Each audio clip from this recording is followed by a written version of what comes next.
that we all want love, support, caring, affection. But then there are so many human beings that exhibit violence. There are rapes, there's genocide. What is this evil being or evil seed or feeling in us? Even the worst violence in the world has a context.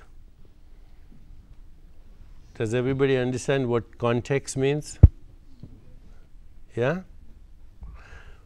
So the worst violence in the world, murder, rape, pillage, it has a context. The context can be very complicated. It can be the abuser frequently has been abused. Okay, every abuser has been abused.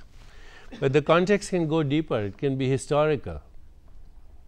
Hindu, Muslim, we go back ages and it's, or Arabs and Israelis, it's going, or Protestants and Catholics. It's a problem in the world because they remember history and they're not able to forgive.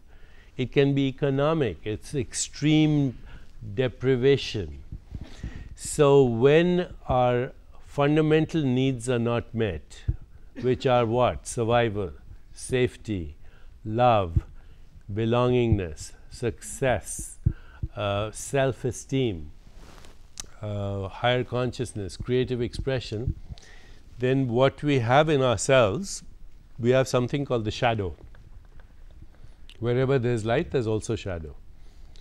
Okay, wherever there's good, there's so-called evil. But evil is the shadow energy of evolution. It's entropy. It's the opposite. And actually all experience is by contrast. So if there was no contrast, there would be no experience anyway. Okay. Does that mean that we forgive the perpetrator of crimes? We forgive the perpetrator of murder and rape and pillage and war?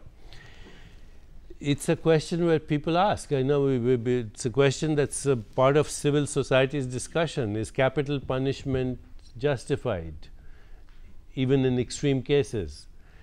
If you say, I have the answer, then you're not looking at the context, because you cannot have an answer till you understand the context. You say, oh, but World War II, Holocaust was Hitler. Could Hitler have managed without the collective psychosis of an entire country who participated in it? So you have to, the context is also the zeitgeist of the moment, which also has historical reasons.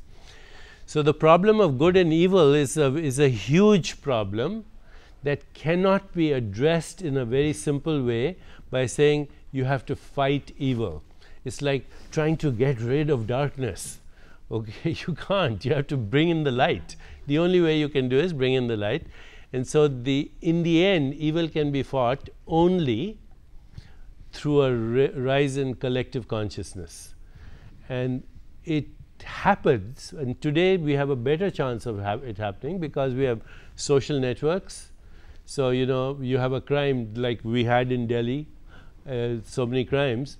But the rage that outpoured and the compassion that came and the empathy that came and the desire for social justice that came, it wouldn't have happened 20 years ago. Were those incidents happening 20 years ago? Yes, they were. Were they happening in the Middle Ages? They were. In fact, they're happening less today. If we really look at the statistics, they're happening less today. But they're in our face because, it's in the news. It's on the internet, it's in the social networks, it's global.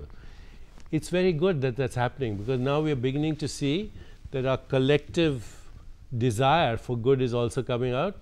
And over here, the media has a huge responsibility to bring such cases to light so we can find creative solutions. And in the meantime, you have to bring perpetrators of evil to justice, because if you didn't, then that would be giving them permission to harm. But you're not going to solve the problem. You cannot get rid of terrorism by declaring a war on terrorism. That's an oxymoron. You can't get rid of violence by introducing more violence. When you understand context, there's a possibility for collective solutions, which I think are emerging. I travel all over the world.